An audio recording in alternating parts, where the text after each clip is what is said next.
Halo, kembali lagi di On Point with Adistila Rasati. Ada beragam topik yang menjadi sorotan publik belakangan. Salah satunya, apalagi kalau bukan soal makan bergizi gratis. Dari mulai Januari sampai September, setidaknya lebih dari 6.500 anak mengalami dugaan keracunan. Apa yang perlu dievaluasi dan evaluasi secara total seperti apa yang kemudian harus dilakukan pemerintah, termasuk juga soal aturan tata kelola makan bergizi gratis, apakah ini melalui perpres yang sampai saat ini belum diteken atau seperti apa? Harus di stop sementara atau di stop dulu, dibenahi dulu, baru lanjut lagi. Kita akan membahasnya di On Point with Adistila Rasati di episode kali ini. Saya sudah kedatangan narasumber di studio Digital Kompas TV. Sudah ada Mas Ubaid Matraji yang merupakan Koordinator Nasional JPPI atau Jaringan Pemantau Pendidikan Indonesia. Apa kabar, Mas? Kabar baik. Terima kasih sudah hadir di On Point with Adistila Rasati. Selain Mas Ubaid Matraji, kita juga akan menyapa dulu ada Bung Reza Indragiri dari Yayasan Lentera Anak Indonesia dan juga ada Mbak Ika Ardina dari Suara Ibu Indonesia. Apa kabar Mbak Ika, Bung Reza? Baik, alhamdulillah. Assalamualaikum, alhamdulillah baik. Waalaikumsalam warahmatullahi wabarakatuh. Terima kasih sudah menyempatkan walaupun daring begitu ya, tapi kita tetap berdiskusi, berdialog untuk membahas bagaimana nanti program MBG ini bisa dilakukan evaluasi secara total. Tapi saya ke Mbak Ika dulu. Mbak Ika dan juga teman-teman kan kemarin sempat melakukan aksi demo begitu ya, untuk menolak atau menuntut untuk menyetop program MBG ini. Jadi apa sebenarnya dasar sebaiknya Presiden Prabowo Subianto, pemerintah pusat ini menyetop sementara program MBG ini, Mbak Ika? Sebelumnya saya perlu menyampaikan ya, kalau dari Suara Ibu Indonesia itu, kami sebenarnya mendukung pemenuhan gizi anak di sekolah gitu ya. Cuma menurut kami pelaksanaan MBG ini kok sepertinya dilakukan tanpa kajian yang lebih mendalam gitu. Jadi terkesan buru-buru gitu kan. Yang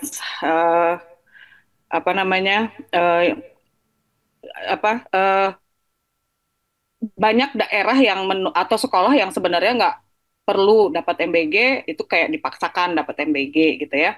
Terus ya, jadi banyak sekali masalah itu. Salah satunya keracunan atau ada benda apa di dalam makanannya gitu ya. Nah, kami tuh menuntut agar tidak dihentikan sama sekali, tapi dihentikan dulu sementara, dilakukan evaluasi dulu gitu sebenarnya untuk mengatasi masalah-masalah itu gitu, dan ditetapkan prioritas daerah atau sekolah mana yang memang membutuhkan gitu.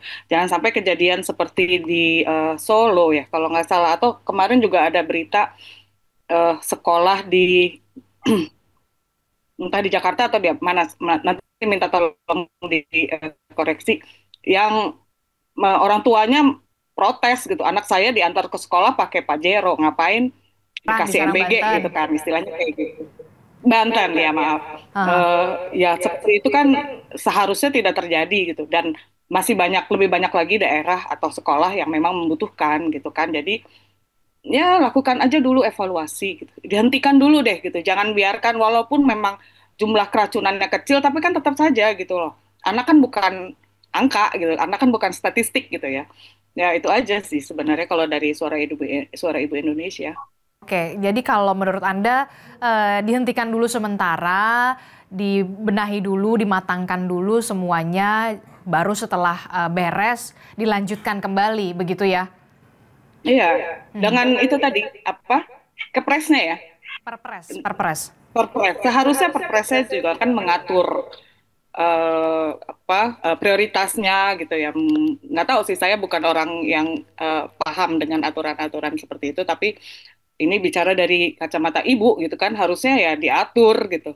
Jangan sampai niatnya bagus tapi pelaksanaannya tuh menimbulkan korban gitu, seperti itu. Niatnya bagus, tapi pelaksanaan menimbulkan korban begitu ya. Nah, kalau dari pandangannya Bung Reza Indragiri dari Yayasan Lentera Anak Indonesia begitu, bagaimana penilaian Anda? Perlu tidak nih sebenarnya dihentikan dulu sementara, dibenahi dulu begitu ya, apalagi belum ada perpresnya, masih on proses begitu ya. Bagaimana Anda melihat ini, Bung Reza? Perkenalan sedikit ya, Yayasan Lentera Anak Indonesia selama ini dikenal oleh publik sebagai yayasan yang sangat gencar melakukan perlawanan terhadap industri rokok, terutama industri rokok dan pengaruhnya terhadap anak-anak Indonesia. Kami sering membuat perbandingan betapa mudahnya orang tua di Indonesia itu membeli rokok ketimbang membeli satu butir telur ayam per hari. Nah, dengan ilustrasi sedemikian rupa, maka tidak lain tidak bukan posisi Yayasan Lentera Anak adalah mendukung sepenuhnya pengadaan program makan bergizi gratis. 100% itu program yang sangat fantastis, yang sudah sepatutnya didukung, karena sekian puluh negara dalam catatan Organisasi Pangan Dunia juga menunjukkan betapa program semacam ini akan bisa betul-betul meningkatkan kualitas, tidak hanya kualitas kehidupan anak-anak, tapi juga kualitas kehidupan berdemokrasi suatu negara. Dan itu menurut kami spektakuler. Nah, saya sepakat anak bukan masalah statistik, korban jiwa tidak cukup hanya diwakili oleh angka, saya sepakat dengan itu. Kita juga sedih, kita prihatin, ada sekian banyak anak penerima manfaat MBG yang sayang beribu sayang ternyata hari ini harus terganggu kesehatan, bahkan dikhawatirkan juga kehilangan nyawa. Tetapi izinkan saya agar kita punya persepsi dan punya imajinasi yang kurang lebih seragam, maka situasi yang memprihatinkan itu memang harus kita ubah menjadi angka. Karena angka itu yang sekali lagi akan membuat persepsi kita relatif sama. Kalau kita bicara angka, kalau kita bicara statistik, maka kalau kita bandingkan jumlah anak penerima MBG dengan jumlah anak-anak yang katakanlah mengalami keracunan, angkanya relatif kecil, tidak sampai sekitar 1 atau 2% saja. Memang keracunan datanya 6.500. Ya, sekali lagi saya bukan berarti menyepelekan insiden-insiden keracunan atau semacamnya itu, tidak. Tetapi dari sisi angka kita punya alasan yang kuat untuk mengatakan bahwa MBG paling tidak hingga saat kita berdiskusi pada hari ini tetap merupakan program yang prospektif, program yang punya nilai manfaat yang sudah barang tentu adanya kekurangan di sana-sini patut untuk disempurnakan. Nah, kalau kemudian saya simpulkan dari sekian banyak sudut pandang yang tadi saya kemukakan, maka saya lebih memilih opsi MBG tetap dilanjutkan. Antara pelaksanaan MBG dengan evaluasi tidak harus berlangsung secara linear. Selesaikan yang satu, baru realisasikan yang satu lainnya. Tidak seperti itu, tetapi bisa dilakukan secara paralel. Jadi, pelaksanaan MBG tetap saja berjalan, sementara secara bersamaan evaluasinya juga dilangsungkan. Itu menurut saya sikap yang sepatutnya diambil oleh pemerintah. Termasuk juga, ini kan kalau kita lihat kan memang belum ada aturan soal tata kelola MBG begitu kan. Faktanya di lapangan ternyata banyak juga SPPG yang belum mengantongi dalam tanda kutip ya, mengantongi sertifikasi higienitas dan sanitasi begitu ya. Padahal ini penting sekali loh, Bung Reza Indragiri. Bagaimana ini? Memang kalau kita bicara sertifikasi, kompetensi, standar, dan seterusnya, maka memang kita bisa bayangkan ini adalah sebuah program yang niscaya menerapkan audit. Ada standar-standar kerja tertentu yang secara berkala harus diperiksa seberapa jauh ketentuannya, pelaksanaannya, terkontrol dengan baik. Tapi tadi saya katakan, kalau kemudian kita tidak menyelenggarakan MBG ini sejak sekarang atau tiba-tiba menghentikannya, saya khawatir justru akan memunculkan sikap yang lebih negatif lagi dari masyarakat. Sekian ribu keluarga yang sudah menyambut MBG dengan sukacita, tapi tiba-tiba MBG dihentikan, itu akan mengundang sinisme juga. Ya, pada akhirnya kita memang harus memilih sisi mana kemudian yang mendatangkan kemanfaatan yang lebih optimal. Nah, bagi saya, tetap sekali lagi evaluasinya dijalankan, tapi pelaksanaan MBG-nya tetap dilangsungkan. Toh bukan berarti negara diam atau tidak peduli terhadap insiden-insiden itu. Kepolisian misalnya sudah mengatakan langsung oleh Kapolri bahwa otoritas Polri akan turun ke lapangan untuk melakukan penyelidikan juga atau pendalaman terhadap insiden-insiden semacam keracunan itu. Ini menunjukkan bahwa setiap program, setiap inisiatif niscaya ada kekurangan. Tapi seberapa jauh pihak yang menggagas inisiatif itu konsekuen dengan apa yang sudah mereka janjikan, itu tidak bisa kita tutup mata. Nah, kehadiran Polri, keberadaan institusi semacam yang memayungi BGN, koordinasi yang dilakukan di sana sini, itu menunjukkan bahwa negara tidak tutup mata terhadap segala macam kekurangan, tetapi negara juga hadir untuk menutupi atau mengatasi kekurangan-kekurangan itu dengan terus melakukan penyempurnaan. Terus hadir untuk melakukan penyempurnaan, salah satunya adalah lewat Perpres yang saat ini masih kita nantikan soal aturan tata kelola MBG ini, Bung Reza. Saya tidak memiliki latar belakang yang mencukupi dari sisi pengetahuan tentang peraturan perundang-undangan. Tapi sudah barang tentu dalam mekanisme audit misalnya ada prinsip seperti ini.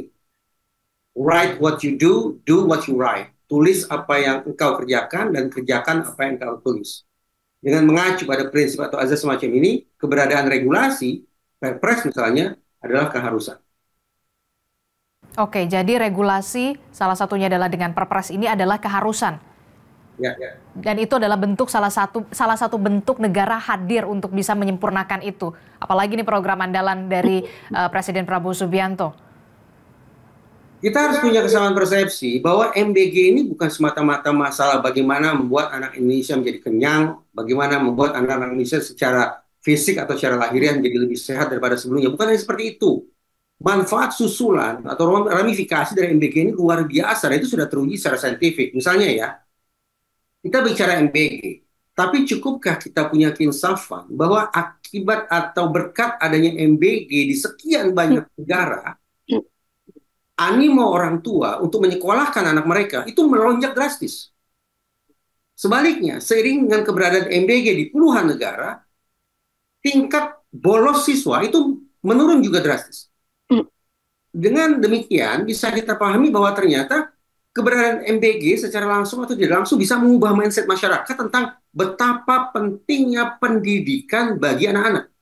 Bukan lagi masalah isi perut anak-anak, tapi bagaimana kemudian masyarakat terbuka kartu kesadarannya tentang pentingnya pendidikan anak-anak. Dan terbukanya kartu kesadaran itu karena apa? Dalam konteks perbincangan kita, tak lain adalah karena tersedianya MBG. Imajinasi tentang anak-anak mendapatkan MBG di sekolah, itu sekali lagi membuat orang tua lebih bersemangat untuk mendorong anak-anak mereka bersekolah, dan anak-anak pun punya kesadaran untuk kemudian tidak cabut, tidak bolos dari sekolah. Bagaimana kemudian dengan kasus keracunan yang kemarin kita lihat banyak sekali orang tua, tidak hanya orang tua, bahkan anak-anak yang mengalami, bisa dikatakan mengalami trauma begitu ya. Paling tidak pasti trauma lah. Wah, kemarin saya merasakan mual, pusing sampai harus diinfus dan segala macam. Nah, bagaimana kehadiran dari negara ini untuk bisa kembali bisa mengembalikan rasa kepercayaan ini?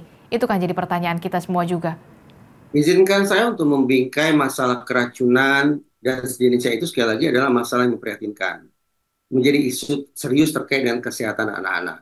Tapi jangan salah, negara kita ketika bicara tentang kesehatan juga sudah punya 4 dimensi, 4 atau 5 dimensi. Dimulai dari promotif, berlanjut ke preventif, berlanjut ke kuratif, berlanjut ke rehabilitasi. Itu artinya apa? Kalau kita beringsut dari perbincangan tentang MBG, kita beringsut menjadi perbincangan tentang masalah kesehatan, negara kita sudah punya kok sistem untuk menanggulangi masalah kesehatan dengan melakukan intervensi terhadap 4 dimensi yang saya sebut sesaat lalu itu.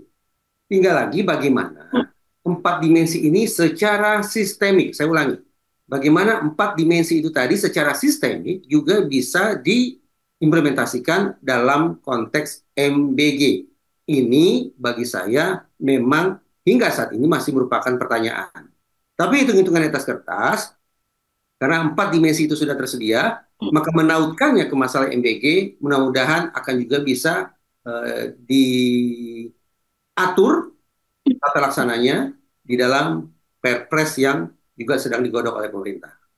Saya ke Mbak Ika. Mbak Ika, kalau begini, pengawasan yang kemarin-kemarin bisa dikatakan belum optimal karena belum ada Perpres soal aturan tata kelola MBG. Bagaimana Anda merespon ini?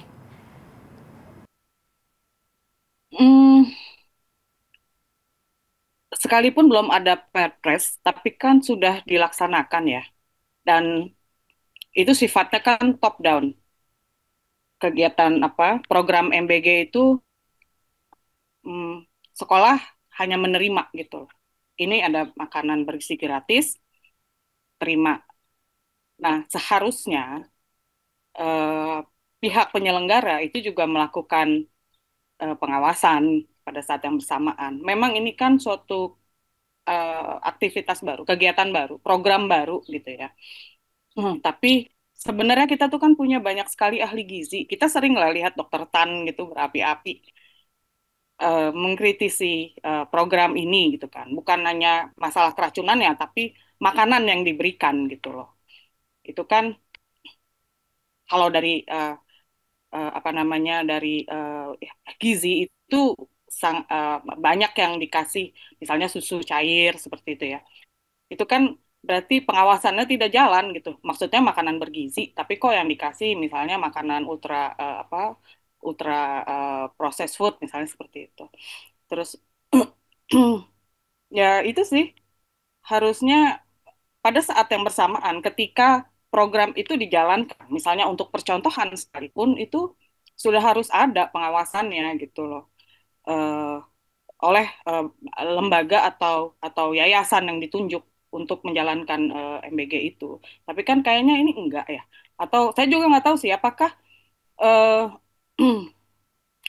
pelaksana itu memberikan sepenuhnya ke dapur gitu atau ke dapur kemudian ke distributornya untuk memberikan makanannya gitu seperti itu. Saya juga ingin tahu juga sebenarnya mereka prosesnya tuh bagaimana gitu ya sampai misalnya ada kejadian keracunan sampai ada orang bisa nemuin ulat di makanannya itu gitu itu quality controlnya bagaimana gitu kan itu yang seharusnya sudah dilakukan ketika program itu berjalan tapi ya buktinya masih ada juga walaupun lagi-lagi kecil gitu tapi tetap saja kita nggak bisa mengecilkan angka itu gitu tetap ini kalaupun ini sebagai proyek percontohan ya seharusnya bagus gitu seperti itu sih.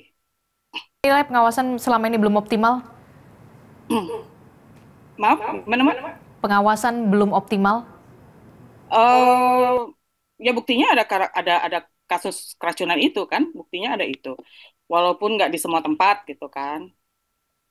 Ya menurut saya jadinya memang belum optimal. Itulah kenapa kita minta untuk dihentikan sementara agar dilakukan evaluasi, diperbaiki dulu. Terus ya itu tadi dikaji, maaf dikaji daerah mana yang memang harus diberikan di top down gitu dan daerah mana atau sekolah mana yang bisa melibatkan komunitas yang sudah ada gitu kan di banyak sekolah apalagi di kota-kota besar gitu kan mereka sudah punya kantin kadang-kadang ibu-ibunya sendiri mengkoordinir eh, makan siangnya gitu seperti itu kan sebenarnya bisa dimanfaatkan dan meminimalisir resiko sebenarnya seperti itu. Jadi Memanfaatkan mengingatkan kantin, komunitas. komite Ya, juga untuk melakukan pengawasan begitu ya, untuk orang melakukan tua ya penyelenggaraan. orang tua dilibatkan. Iya Orang tua betul, juga orang tua dilibatkan, dilibatkan. komite itu Iya, dilibatkan begitu ya, komite iya. orang tua murid begitu ya. Mestinya kan ada kajian dulu sekolah mana yang misalnya dari golongan ekonomi menengah ke bawah gitu kan. Kita pasti ada lah gitu seperti itu. Jadi nggak bisa dipukul rata semuanya dapat MBG yang sama seperti itu. Kan ada juga yang menolak MBG pada akhirnya setelah banyak kejadian ini. Nah, saya ke Bung Reza. Bung Reza, sebenarnya bisa nggak sih orang tua ataupun pihak sekolah begitu ya yang ingin melapor begitu, mengadukan kalau memang apa ya bisa dikatakan ini bisa nggak sih dilaporkan dan kalaupun dilaporkan ini dilaporkan kemana begitu? Ini kan yang jadi pertanyaan kita semua dan sebenarnya siapa yang harus bertanggung jawab dari ini semua? Pertanyaan Mbak Disti itu sangat relevan, sangat penting untuk dijawab. Itu yang justru saya dan mudah-mudahan kita semua nantikan akan juga diatur di dalam Perpres yang akan dikeluarkan nanti.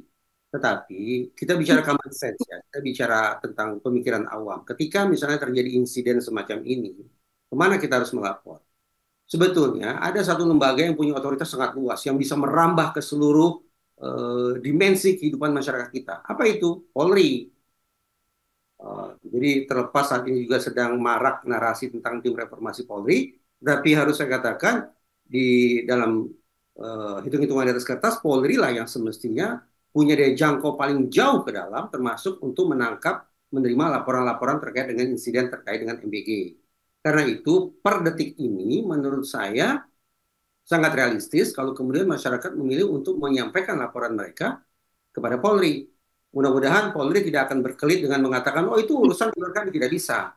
Teman-teman di kepolisian itu paham betul, dan mudah-mudahan masyarakat juga punya kesamaan persepsi.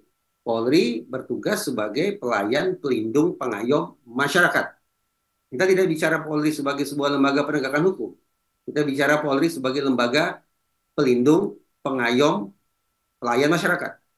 Dengan adanya tugas semacam itu, maka sekali lagi tidak ada kisah bahwa kemudian laporan-laporan ini tidak sampai ke negara. Negara yang saya maksud dalam kurung CQ adalah Polri. Paling tidak hingga detik ini. Karena Kemudian, itu, saya ingin membangun sebuah tafsiran positif. Kenapa Jenderal Listio Sigit mengatakan kami akan turun ke lapangan?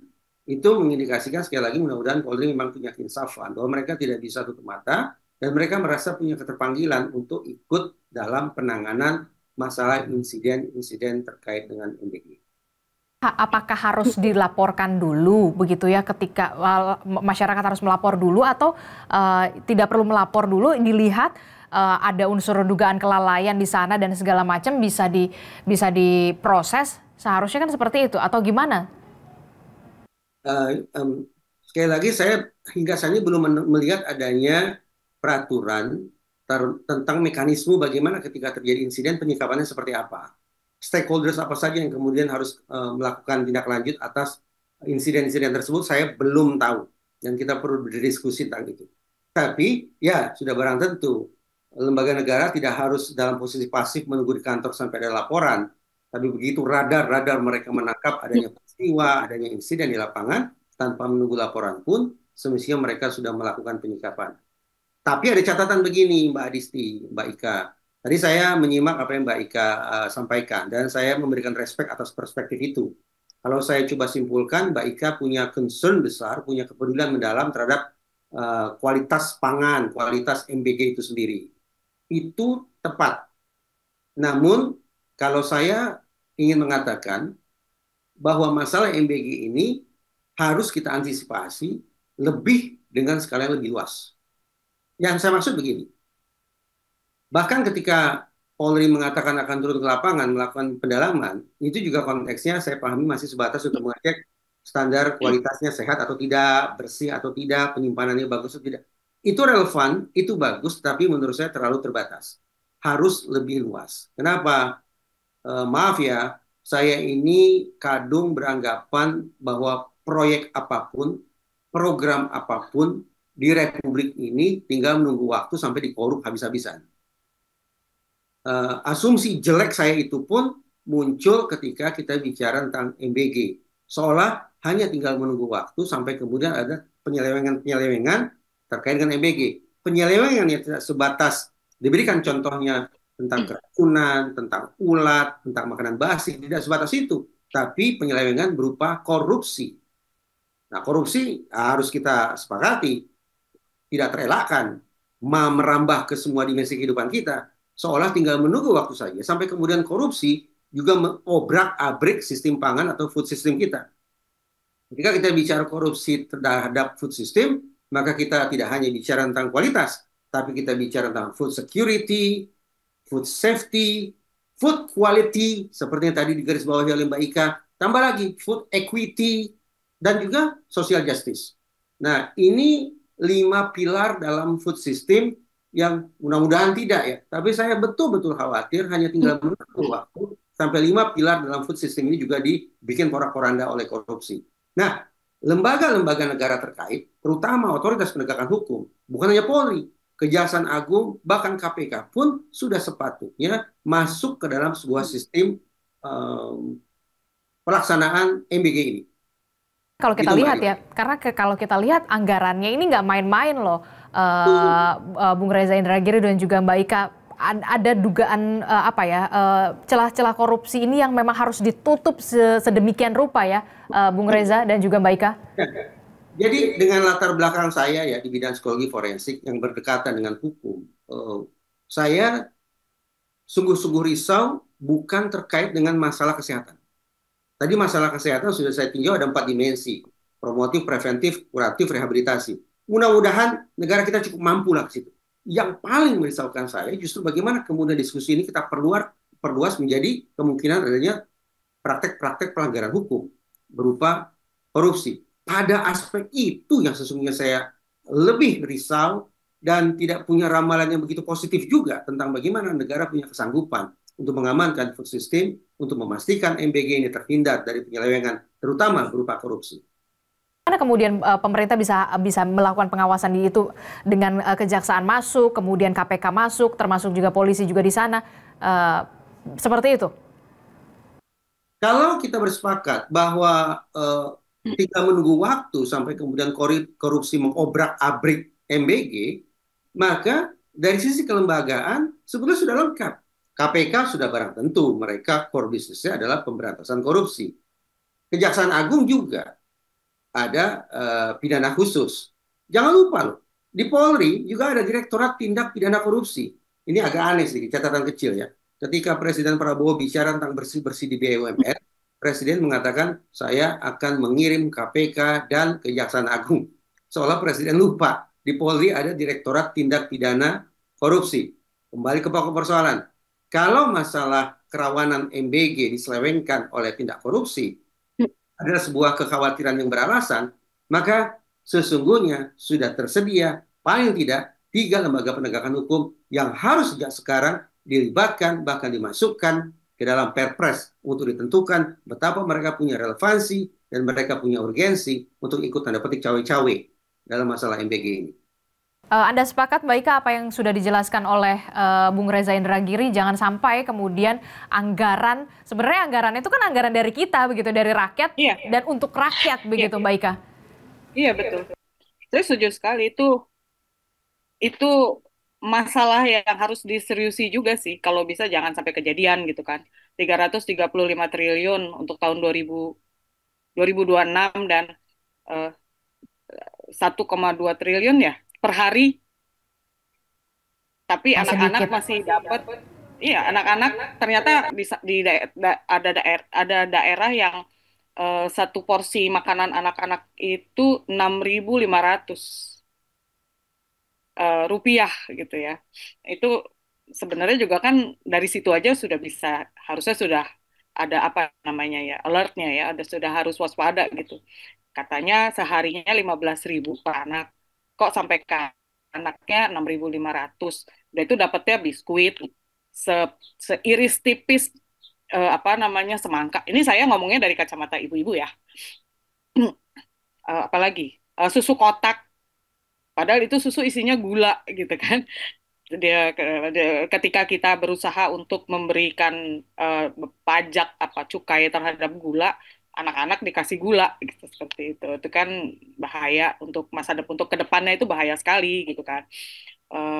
Ya hal-hal kayak gitu kan sebenarnya udah bisa diwaspadai gitu loh. Ini ada apa ini, jatah 15.000 per hari per anak kok jadinya cuma 6.500. Ada kan kemarin ya di mana tuh saya baca ada 6.500 untuk hari itu gitu. Ya hal-hal kayak gitu ya itu tadi butuh peraturan yang memagari gitu ya dan ada pengawasnya. Memang itu harus itu.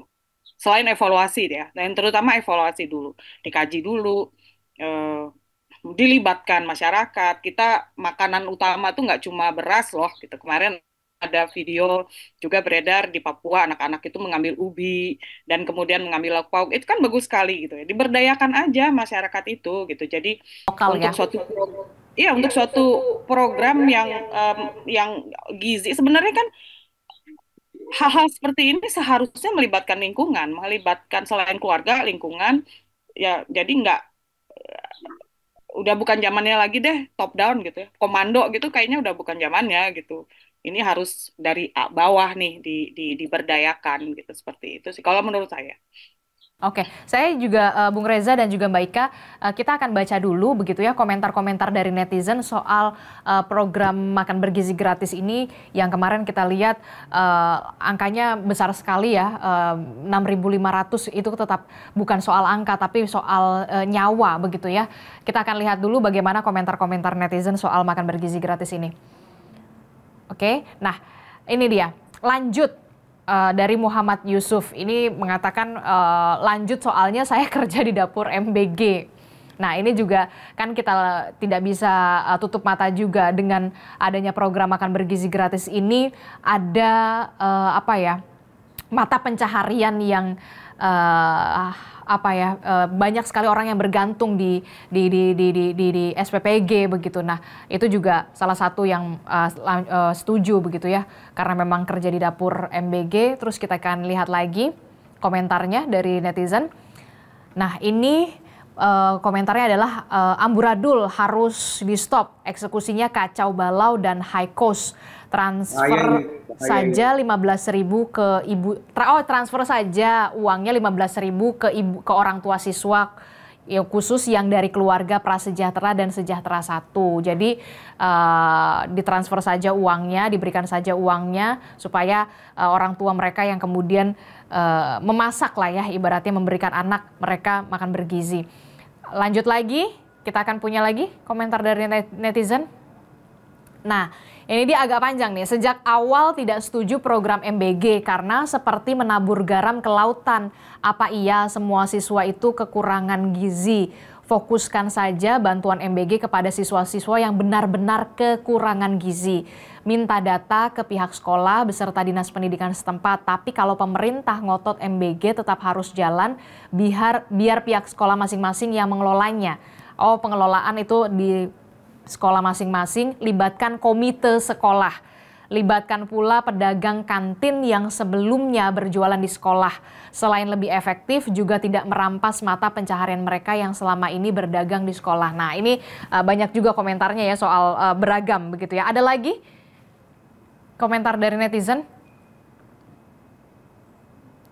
Oke, kita lihat. Nah ini dia, program MBG lanjut tetapi sedikit evaluasi bahwa dana dialokasikan tunai saja yang diberikan kepada orang tua agar menyiapkan sendiri seperti tadi kepada anaknya, dan pemerintah hanya perlu melakukan pengawasan apakah makanan yang disiapkan para orang tua ini memenuhi standar gizi atau tidak. Jika tidak memenuhi, orang tua harus diberikan teguran dan edukasi. Jika hal ini dilakukan maka akan ada efisiensi anggaran. Jangan dijadikan MBG ini sebagai proyek ucapan terima kasih. Nah, Bung Reza, bagaimana komentar Anda soal banyak sekali ragam ini nih komentar dari netizen? Saya justru jadi penasaran.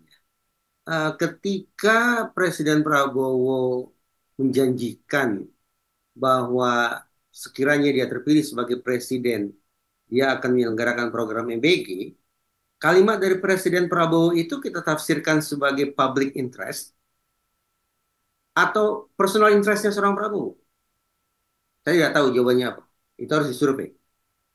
Tapi kalau ditanya ke saya pribadi, saya teryakinkan itu adalah public interest. Beda soal kalau misalnya janji MBG diutarakan oleh Gibran, itu lain lagi itu tafsirannya. Tapi karena diutarakan oleh Presiden Prabowo, saya teryakinkan ini adalah public interest. Sekiranya kita bersepakat, kita percaya bahwa bicara tentang MBG yang keluar dari mulut Presiden Prabowo adalah public interest, maka sikap kita semestinya satu. Mendesak habis-habisan pemerintah agar menyukseskan program ini. Tidak dengan membalik, dengan mengatakan stop, karena ini berbahaya bagi publik, stop, ini tidak efisien dari sisi anggaran, stop, ini tidak ada manfaat jangka panjang, tidak seperti itu. Tapi kembali, kita menyikapi, kita memahami janji MBG yang keluar dari Presiden Prabowo itu sebagai sebuah public interest atau personal interest. Karena saya yakin ini adalah public interest, maka sikap saya konsekuen, saya akan pilih mendesak terus-menerus pemerintah untuk melanjutkan, untuk menyempurnakan MBG. Dan kalau menurut Anda, kalau saya berikan ada 3 catatan kritis yang memang harus segera disempurnakan. 3 catatan itu apa saja, Bung Reza? Singkat saja. Satu, yang paling saya khawatir adalah kebocoran anggaran. Tadi sudah disampaikan Bu Ika. Bagaimana mungkin dari 15.000 turun jadi 6.500? Itu bahaya kan? Satu itu. Yang kedua, oke, kita tinjau MBG dari masalah kesehatan. Bagaimana kualitasnya, bagaimana kesetaraannya. Maksud saya kesetaraan adalah anak-anak dari keluarga kelas menengah tentu akan berbeda pasokan MBG-nya dibandingkan dengan anak-anak dari kalangan bawah. Itu equity. Nah, dua. Yang ketiga terkait dengan kestabilan, stability. Apakah makanan yang disediakan hari ini bergizi, sementara besok tidak bergizi? Ini masalah stabilitas kualitas pangan. Sudah dua ya. Satu, sekali lagi masalah kemungkinan kebocoran anggaran. Yang kedua, masalah kesehatan. Dan yang ketiga, mudah-mudahan tidak terjadi. Ini dianggap sebagai semacam politisasi saja untuk kepentingan-kepentingan jangka pendek pemerintah yang sedang mencoba untuk mempertahankan momentumnya berkuasa. Mudah-mudahan tidak seperti itu. Kenapa saya keluar pemikiran poin ketiga barusan? Karena saya terus terang trauma dengan segala macam bansos yang diselenggarakan selama 10 tahun lalu itu, yang saya yakin lebih pada untuk mempertahankan momentum kekuasaan saja. Kalau saya terakhir ke Mbak Ika melihat komentar tadi dari netizen, banyak juga yang mengatakan, sudah kasih saja uangnya 15.000 ke orang tua nanti yang masak, pengawasannya dari pemerintah ataupun dari sekolah. Anda masuk yang setuju atau bagaimana? Dan poin kritis terakhir, kalau menurut Anda, kalau saya kasih 3 poin kritis yang harus segera disempurnakan oleh pemerintah untuk program makan bergizi gratis ini, silakan Mbak Ika. Kalau dikasih uang tunai, itu nanti kasus seperti kartu dulu pernah ada kasus juga ternyata dipakai buat beli rokok ya. Itu sebenarnya harus dihindari, tapi mungkin diberikannya bukan ke orang tua tapi ke sekolah, atau ke sekolah untuk kemudian diberikan ke kantin yang sudah ada ya, untuk mereka yang menyediakan makanan bergizi gratis itu gitu loh. Jadi Awasan dan pembinaan. Iya, udah jelas juga kan. Terus terang aja tadi ketika saya baca ada yang saya setuju diteruskan karena saya pegawai di dapur MBG. Itu sebenarnya kasusnya sama juga dengan ibu-ibu kantin yang sekarang kehilangan mata pencaharian karena ada MBG gitu loh. Jadi ya kita harus adil juga kan gitu. Kalau misalnya di daerah yang memang membutuhkan MBG ya oke, kita buat dapur MBG di situ. Tapi kalau yang memang sudah berjalan gitu ya kantinnya kebiasaannya itu sudah berjalan, ya udah gitu lanjutkan aja gitu. Paling ditambah dengan katakanlah di sekolah itu ada 100 anak, ya 15.000 kasih 100 kali 100, ya kasih aja uang 15.000 kali 100 itu ke sekolah untuk kemudian bisa digunakan oleh kantin untuk membuat makan siang hari itu. Ibu-ibu lah pikirannya sesimpel itu aja sih sebenarnya gitu ya, nggak rumit-rumit gitu. Dan lebih jelas juga begitu ya. Ya kita berharap kita berikan kesempatan dulu begitu ya bagi pemerintah, BGN dan juga stakeholder lainnya begitu ya untuk bisa melakukan evaluasi secara total, termasuk juga poin-poin kritis dari Bung Reza Indragiri juga ini bisa menjadi pertimbangan juga pastinya ya, karena memang anggaran yang... Dan jangan lupa Mbak, maaf saya potong, dan jangan lupa libatkan ahli gizi yang sebenar-benarnya. Itu pendapat ahli gizi itu seharusnya didengar dan dilaksanakan gitu ya, mengingat orang-orang yang ada di MBG, kepala MBG dan sebagainya, mereka bukan orang-orang gizi gitu kan. Jadi ya haruslah itu, gimana dong nasib anak-anak kita. Mas Ubaid, ini kan evaluasi total BGN, pemerintah, tapi kemudian tetap berjalan begitu ya, program MBG ini tetap berjalan, tidak di stop dulu begitu ya.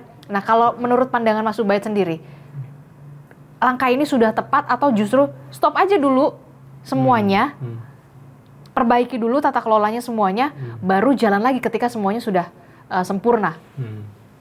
Jadi kalau kita lihat seminggu terakhir, jadi seminggu yang lalu kan sudah di stop itu, beberapa SPG yang ada kasus keracunan itu di stop, tapi SPG yang nggak ada kasus keracunan jalan terus gitu. Lah seminggu terakhir ya, mulai dari Senin kemarin sampai hari Jumat ini, itu ternyata korban keracunan masih terus berjatuhan gitu ya. Dan data JPPI selama seminggu ini sudah, saya kemarin ngerekap itu hari Rabu ya, Kamis Jumat ini belum saya rekap, hari Rabu itu sudah 700-an. Itu. Jadi kalau rata-rata minggu-minggu yang kemarin di bulan September itu sekitar 1000-an tiap minggu.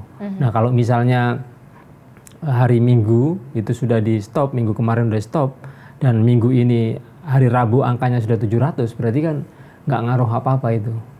Beberapa SPPG yang bermasalah diberhentikan ya, tapi SPPG yang lain tetap jalan. Jadi menurut saya ini sangat tidak efektif gitu ya. Karena banyak sekali SPPG yang mulanya tidak ada kasus, kemudian ada kasus gitu. Jadi tidak ada jaminan SPPG yang belum ada kasus, kemudian kelanjutannya nggak akan ada kasus gitu. Tapi di lapangan justru kita menemukan ada banyak variasi ya. Dari awal buka sudah ada kasus, ada yang mulanya nggak ada kasus, kemudian ditemukan kasus. Nah, apa yang terjadi seminggu ini, itu mencerminkan itu. Yang sebelumnya nggak ada kasus, kemudian belakangan di minggu ini, itu ada kasus dan korbannya sampai hari Rabu kemarin, itu sudah 700 lebih gitu. Jadi data JPPI yang kita update per 30 September itu sama dengan data BPOM ya. Jadi kita melakukan penghitungan jumlah korban sampai 30 September itu angkanya sama, sudah mencapai 9.000 anak. Dan Anda melihat ini di stop aja dulu, semuanya di stop, semuanya total di stop, evaluasi menyeluruh dulu, baru lanjut lagi. Iya, karena kalau yang di stop itu hanya yang kasus keracunan, pertanyaan saya adalah kalau yang nggak ada kasus keracunan, apakah berarti nggak ada masalah gitu? Padahal banyak sekali ya SPPG itu yang ngirim makanan MBG ke sekolah, tapi makanannya basi sehingga nggak dimakan. Yo, nggak jadi keracunan. Dikirim ke sekolah makanan MBG, ternyata ada belatung, nyata-nyata ada belatung, ya nggak dimakan. Ya kan, berarti nggak ada kasus keracunan. Tetapi SPPG yang produksi makanan basi, ada belatung, ada serpihan kaca kemarin, ada serangga juga kemarin dan seterusnya. Apakah SPPG yang semacam itu tidak bermasalah? Kemudian kami juga menemukan ada banyak SPPG yang ternyata menyediakan porsi makanan MBG itu nggak sesuai dengan harga. Ya, misalnya kemarin di Makassar itu juga viral 6.000 per porsi. 6.500. Ya, nah ada yang 6.000 juga di daerah-daerah lain itu. Padahal dari pemerintahnya itu harganya 15.000. Iya, patokannya ya. 15.000 dipotong-potong ya sampai 10.000 itu normalnya, karena ada manajemen, ada investasi dan seterusnya, itu per porsi mestinya 10.000. Nah kalau misalnya menjadi 6.000 ya pantas saja kalau misalnya hanya ada nasi sama tempe goreng yang tipis gitu misalnya. Jadi apakah SPPG yang menyediakan makanan semacam itu nggak bermasalah gitu? Karena nggak ada kasus keracunan, kan salah, bermasalah juga gitu kan. Belum lagi ya tadi ya, mulai ada kejaksaan, KPK yang juga mengendus dapur-dapur nakal ya, yang ada konflik kepentingan di situ, ada pemotongan harga di situ, ada penyelewengan dana dan seterusnya, ada yang bermain dengan penyedia pasokan makanan ke dapur dan seterusnya, itu sudah mulai diendus gitu ya. Nah, apakah dapur-dapur yang nakal-nakal itu, yang nyeleweng-nyeleweng itu, meskipun belum ada kasus keracunan tapi kelakuannya kayak gitu, itu dianggap bermasalah atau tidak gitu? Jadi menurut saya semuanya rata-rata bermasalah, cuman masalahnya beda-beda. Karena itu ya ini kan anggarannya triliunan, nggak main-main gitu. Anggarannya nggak sedikit. Ya, jadi kalau misalnya fokus hanya membenahi yang keracunan, nah tadi yang SPPG yang nakal misalnya membungkam kepala sekolah untuk speak up kalau ada keracunan, SPPG yang memaksa orang tua untuk tanda tangan surat pernyataan, nggak boleh ngomong, nggak boleh mendokumentasikan kalau ada kasus keracunan atau ada kesalahan apapun, itu kan SPPG yang nakal menurut saya, yang sistemnya sangat jorok sekali, tidak transparan, tidak akuntabel gitu. Nah, gimana memperbaiki dapur-dapur yang nakal yang semacam itu yang tidak ada kasus keracunan? Nah, menurut saya tidak ada jalan yang lain kecuali semuanya di stop dulu gitu kan. Apalagi kemarin baru ngomong kan, ketika dicecar banyak pihak, ternyata JPPI menghitung hanya 1,9 dapur-dapur MBG ini yang certified higienis. Sementara yang lainnya sisanya? Berarti 98. Gak ada jaminan. Abal-abal gitu ya. Makanya kemarin ya muncul ke publik ternyata nyuci omprengnya pakai air comberan. Ya wajar tuh orang 98% tidak higienis. Ya. Anda melihat pengawasan ini tidak optimal sama sekali karena memang belum ada aturan tata kelola soal MBG?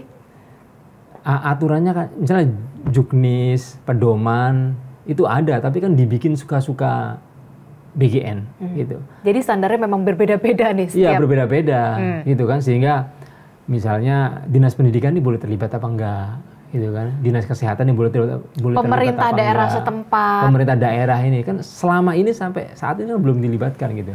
Dan yang terjadi ya lucu aja ini, program nasional kesayangan presiden begitu kan, tapi dijalankan secara asal-asalan ya, sangat terkesan main-main. Masyarakat protes, loh ini program besar nggak ada aturannya, baru punya ide perpres gitu kan.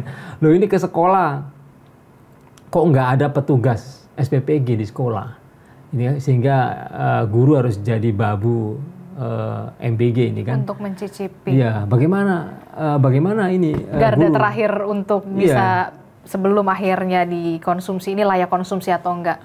Nah itu gimana tuh? Nah kan begitu ada kasus keracunan maka ada yang usul itu kan. Kalau gitu yang nyicipin gurunya dulu gitu. Itu kan berarti nggak ada aturan gitu. Itu nggak ada aturan lah. Dia mikir nggak kalau misalnya guru nyicipin, lalu gurunya keracunan, terus yang ngajarin anak-anak sekolah siapa? Nggak mikir gitu kan. Nah ketika ada tuntutan misalnya, mosok nggak dikasih insentif guru-guru yang membantu MBG di sekolah, baru muncul 100.000 per orang gitu. Insentifnya gitu. Jadi sama sekali nggak ada aturannya gitu. Dan seberapa penting kemudian menurut Anda aturan ini memang harus benar-benar ada payung hukumnya, harus jelas rules-nya, do and don'ts-nya? Ya harus jelas lah. Ini kan program besar ya, harus ada level peraturan yang sangat tinggi gitu ya. Perpres salah satunya. Menurut saya tidak cukup kuat di perpres gitu ya. Mestinya ada undang-undang ya. Undang-undang soal pangan, soal gizi itu harus ke situ. Baru nanti turunannya ada MBG ini bagian dari itu gitu loh. Kalau misalnya perpres ya saya juga nggak yakin. Kita nggak punya sejarah punya perpres yang dibahas secara transparan, melibatkan partisipasi publik. Nggak ada. Ya perpres ya dibikin suka-suka presiden gitu. Nah kalau misalnya nanti perpres BGN aja dibikin suka-suka presiden tuh, yang ternyata kan harus dipikirkan tuh, BGN tuh badan gizi. Ya.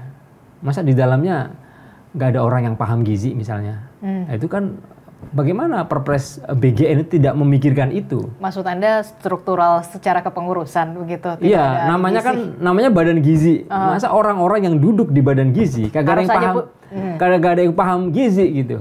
Gak ada yang punya rekam jejak di background soal gizi, soal kesehatan, soal apa, gak ada sama sekali gitu. Nah itu kan berarti presiden bikin perpres tentang BGN itu kan gagal bagaimana membuat struktur BGN ini kuat, representasi dari badan gizi gitu loh. Itu menjadi penting lah.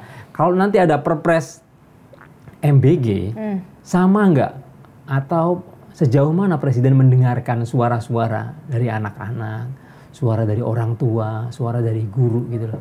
Tapi kalau presiden menutup mata, menutup suara, bikin perpres MBG suka-suka presiden, kan nanti ujung-ujungnya main-main lagi gitu. Menurut Anda, seorang Presiden Prabowo Subianto mendengar atensi secara keseluruhan apa yang sedang terjadi saat ini? Saya kok belum merasakan itu ya. Merasakan bahwa presiden mendengar gitu ya. Yang kami rasakan justru kenapa presiden sangat menyepelekan ya korban-korban anak-anak korban keracunan gitu. Saya saja ada potongan-potongan video sudah nggak sampai hati untuk melanjutkan visual dokumentasi anak-anak yang keracunan itu. Tapi kenapa presiden tanpa rasa kemanusiaan ya, ribuan anak itu kemudian disimplifikasi menjadi 0,0017%. Tapi memang kan target penerima makan bergizi gratis itu 30 juta, yang mengalami keracunan itu 6.000 sampai 9.000 ya, 0,0 sekian persen. Berarti itu artinya selebihnya berhasil. menurut Anda? Ya enggak lah. Ada satu anak yang keracunan aja bermasalah ini program kan. Ini katanya kan program gizi, masa malah meracuni.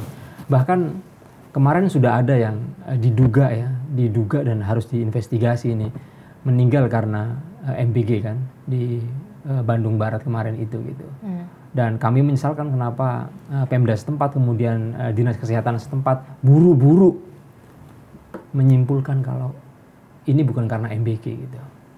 Padahal dia sekolah di sekolah yang terjadi keracunan MBG.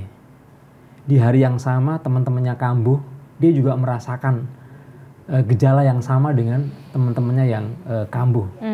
Dan di rumah sakit ketika diperiksa juga sama, gejalanya, keluhannya sama dengan teman-temannya yang kambuh gara-gara makan MBG dan dia juga makan MBG gitu. Tapi kemudian kenapa Dinas Kesehatan setempat buru-buru menyimpulkan bahwa dia meninggal tidak karena makan makanan MBG. Karena itu JPPI sampai ini saat ini juga belum didengar oleh Presiden dan juga BGN ya. Ya harusnya diinvestigasi. Ada tim investigasi independen ya supaya jangan sampai ada korban lagi gitu ya. Ya tuntutan dari orang tua kemudian masyarakat, aktivis pendidikan ya mohon BGN kemudian Presiden ya jangan main-main dengan nyawa anak gitu. Gitu. Jadi menurut Anda harus ada tim investigasi independen untuk bisa menelusuri, mengusut tuntas kasus ini begitu ya? Iya, di luar dari polisi, kejaksaan maupun KPK. Karena kita tahu anggarannya nggak sedikit loh. Iya. Dan tahun depan malah gila-gilaan kan 335 triliun gitu. Yang sekarang aja kan belum sampai keserap semua. Artinya belum semua dapur dibuka, tapi situasinya udah ribuan korban anak keracunan gitu. Bahkan secara medis saya juga nggak tahu korban keracunan itu kan tidak saat itu. Bisa jadi reaksinya minggu depan, bisa jadi kambuhnya bulan depan gitu. Jadi tidak kemudian saat itu keracunan, saat itu diobati kemudian sehat walafiat selamanya gitu.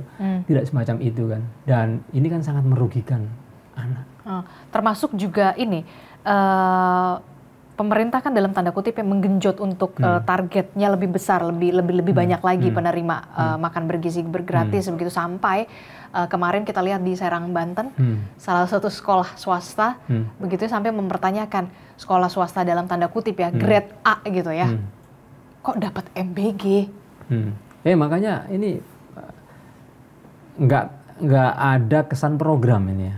Kalau program itu kan ada perencanaan yang baik, ada sistem yang baik, resiko-resiko sudah dibaca sejak awal.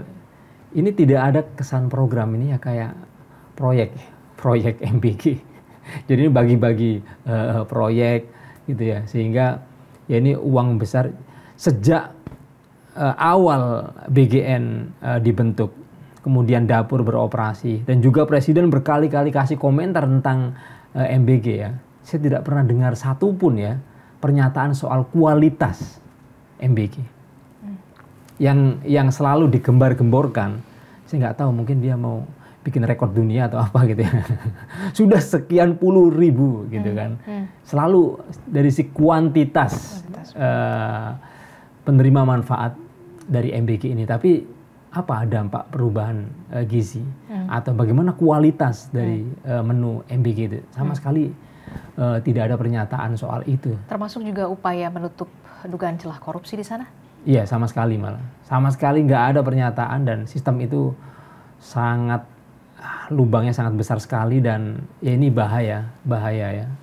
Bahaya ke depannya gitu kan. Apalagi kita tahu kondisi APBN kita kan defisit gitu. Dan bagaimana bisa dalam kondisi APBN defisit kita buang-buang uang ratusan triliun gitu. Ini sangat berbahaya. Termasuk juga saya tidak bisa membayangkan bagaimana traumanya anak begitu ya ketika berangkat sekolah dalam keadaan sehat, begitu termasuk juga orang tua gitu ya mengantarkan anaknya dalam keadaan sehat, kemudian mendapatkan laporan anaknya sudah mengalami mual, pusing, muntah-muntah begitu kan.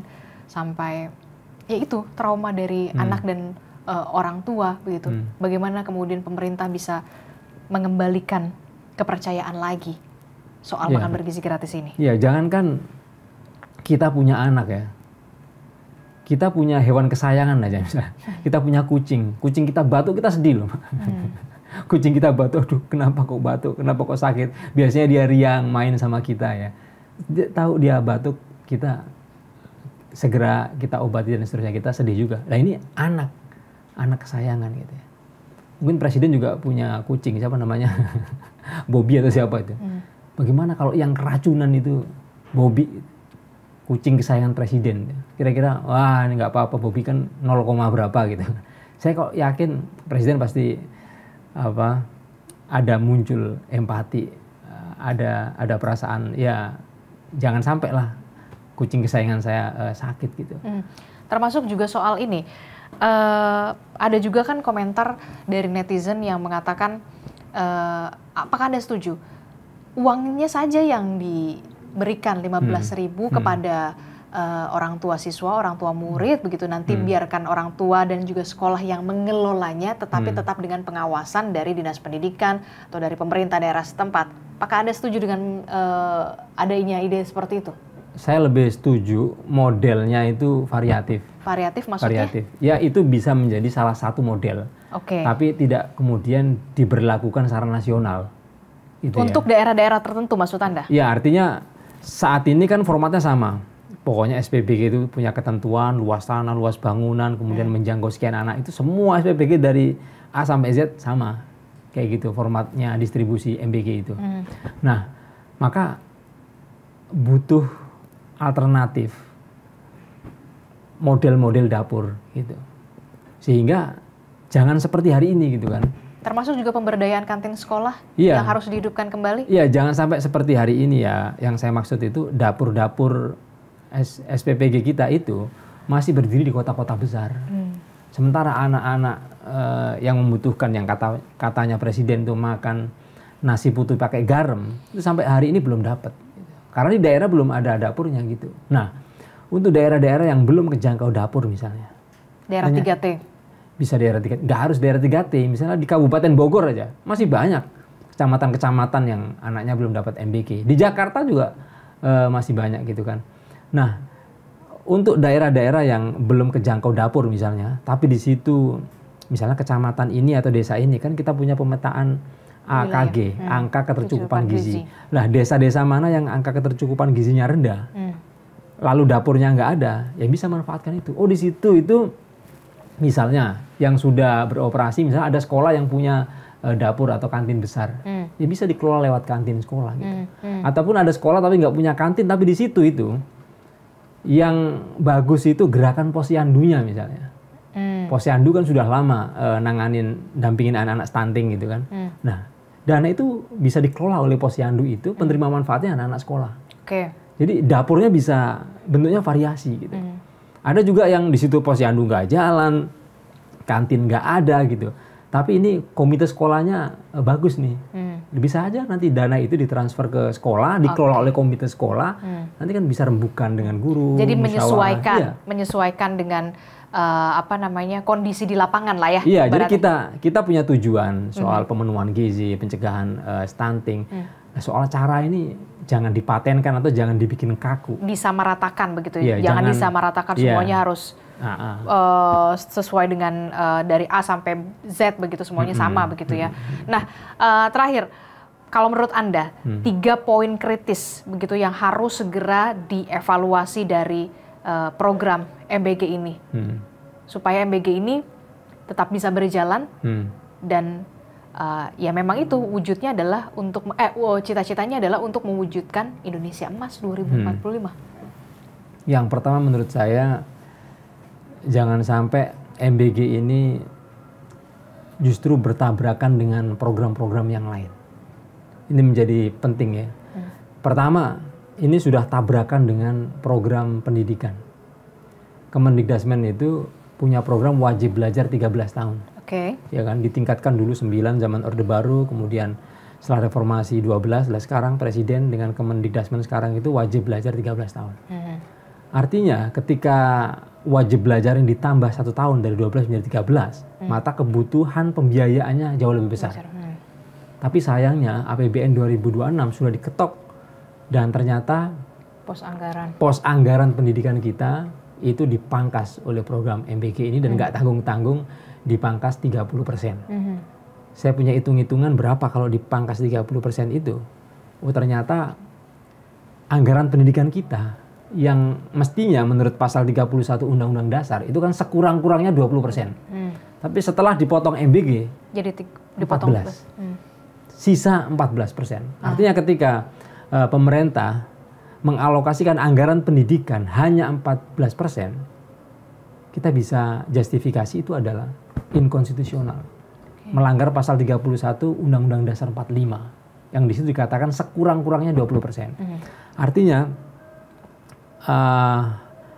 keinginan untuk program gizi ini supaya besar, supaya masif, supaya berdampak, ini ternyata berdampak buruk terhadap sektor lain yaitu pendidikan. Sampai hari ini masih ratusan ya kecamatan-kecamatan kita itu sekolahnya nggak ada sekolahannya gitu. Jadi gimana mau sampai 13 tahun sampai SMA, dari TK sampai SMA, orang sekolah SMA-nya nggak ada gitu. Ada tapi kurang misalnya gitu. Bahkan Kemendikbud 13 tahun itu kan dihitung dari TK tuh. Iya. Anggaran program Indonesia Pintar yang untuk mensubsidi anak-anak di desil 1, desil 2 yang di TK itu semuanya ditolak ya. Sehingga ini kontradiktif antara program yang satu dengan program yang lain gitu. Oh, itu satu. Yang kedua? Yang kedua juga sama. Ini soal konten MBG-nya gitu ya. Bahwa MBG itu harus sesuai dengan program yang lain juga, sinkron maksud saya. Misalnya soal swasembada pangan, soal pangan lokal ya. Soal menggerakkan ekonomi UMKM, itu kan bagian dari yang diinginkan oleh Presiden Prabowo. Tapi dengan MBG ini, itu sampai detik ini masih belum kelihatan. Semua menu MBG ini nasi, ya. Bahkan ada banyak komponen-komponen lain yang tidak sesuai dengan pangan lokal gitu. Dan ini kontradiktif dong. Ini pemerintah satunya pengen swasembada pangan, tapi menu MBG ya, ikannya, proteinnya, kemudian nasinya dan seterusnya, karbohidratnya dan seterusnya itu ini penyeragaman. Termasuk hamburger dan burger sama spaghetti. Iya, itu kan nggak pro terhadap pangan lokal, tidak pro terhadap swasembada gitu. Jadi itu yang saya bilang harus disinkronkan di situ supaya berkualitas gitu. Ya. Itu kedua. Dan ketiga? Dan yang ketiga menurut saya ini sangat penting ya. Ini sangat penting. Harus targeted. Jadi memprioritaskan ya, mengutamakan yang sangat membutuhkan. Jangan sampai yang tadi ya, orang dengan sekolah swasta sebulan bayarnya 5 juta, bayarnya 3 juta. Antar sekolahnya pakai SUV ya, ada sopirnya, kok dapat MBG gitu. Sementara nggak jauh-jauh dari 3T ya, anak-anak Bogor, anak-anak Pandeglang gitu yang nggak jauh dari Jakarta sampai hari ini masih makan nasi dengan garam gitu. Jadi menurut saya MBG ini harus berdasarkan data. Jangan ngawur bikin dapur ya, jangan ngawur soal pendistribusian juga, tapi harus data. Mana wilayah-wilayah dengan angka ketercukupan gizinya masih sangat rendah, itu didulukan. Ada prioritasnya itu. Iya, bangun dapur di sana gitu. Nah, untuk anak-anak Jakarta yang tidak begitu mendesak, ya ntar dulu gitu. Yang sana dulu gitu. Sehingga nuansa ini benar-benar program mulia itu vibe-nya kita dapat gitu. Jangan seperti sekarang, ini belum ada getaran atau perasaan ini kok sesuai dengan tujuan, kecuali ya tadi program main-main atau bagi-bagi proyek gitu. Oke, kita nanti akan lihat bagaimana langkah dari pemerintah begitu ya, termasuk soal tata kelola, aturan tata kelola MBG. Kita berharap tentu saja pemerintah bisa mendengar ini begitu ya, atensi penuh begitu ya. Tentu saja untuk mewujudkan bisa adanya Indonesia Emas di 2045 begitu, dengan salah satunya adalah mewujudkan proyek MBG ini. Program makan bergizi gratis ini benar-benar bisa terlaksana dengan baik dan juga menyentuh kepada seluruh anak-anak di Indonesia yang tak pastinya benar-benar membutuhkan. Kita akan lihat bagaimana langkah kedepannya dari pemerintah. Dan nanti kita akan jumpa lagi di On Point with Adisty Larasati. Terima kasih sudah menyaksikan On Point with Adisty Larasati. Terima kasih juga Mas sudah bergabung juga di On Point with Adisty Larasati. Oke, terima kasih. Kita jumpa lagi nanti di On Point with Adisty Larasati di episode selanjutnya. Terima kasih, sampai jumpa.